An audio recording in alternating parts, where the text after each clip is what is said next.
Assalomu alaykum qadrli futbol ixlosmandlari. E'tiboringiz markazida Futbol maydoni kanali. Videolarimizni 90% odam obuna bo'lmasdan kuzatayotgan ekan. Sizlardan iltimos qilib qolamiz. Kanalimizga obuna bo'lib, videolarimizga like bosishingizni. Demak, biz boshladik. O'zbekiston milliy terma jamoasi va Manchester City klubi himoyachisi Abduqodir Husanov Angliya Premyer Ligasi doirasida 21 sentyabr kuni Arsenalga qarshi uchrashuvning birinchi bo'limida raqib uning oyog'ini bosib olish oqibatida jarohat olgan edi. Angliyadagi bir necha nufuzli manbalar 21 yoshli himoyachining jarohati u qadar jiddiy emasligini va Abduqodir qisqa muddatda safga qaytishi 5-oktyabrda Brentford bilan bo'ladigan safar uchrashuvida ishtirok etishi mumkinligini yozgandi. Ana shu xabarlar asosida Manchester City va O'zbekiston milliy terma jamoasi muxlislari Husanovning tezroq maydonga qaytishini kutmoqda.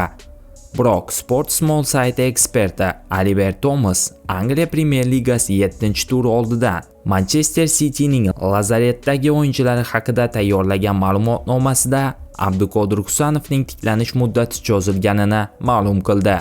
Bu Husanovni kutayotgan muxlis va mutaxassislar uchun noxush xabar bo'ldi.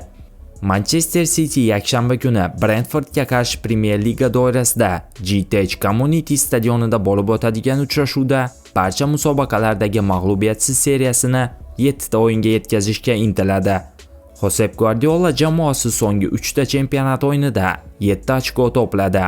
Ular o'tgan hafta Burnley ustidan 5-1 hisobdagi yirik g'alabani qo'lga kiritdi.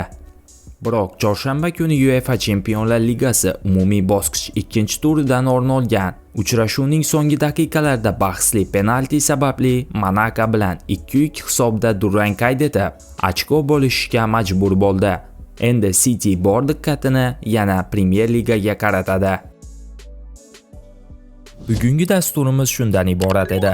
Video sizga ma'qul kelgan bo'lsa, bir dona like bosishingizni va kanalimizga obuna bo'lishingizni so'rab qolamiz. E'tiboringiz uchun katta rahmat. Bizni kuzatishda davom eting.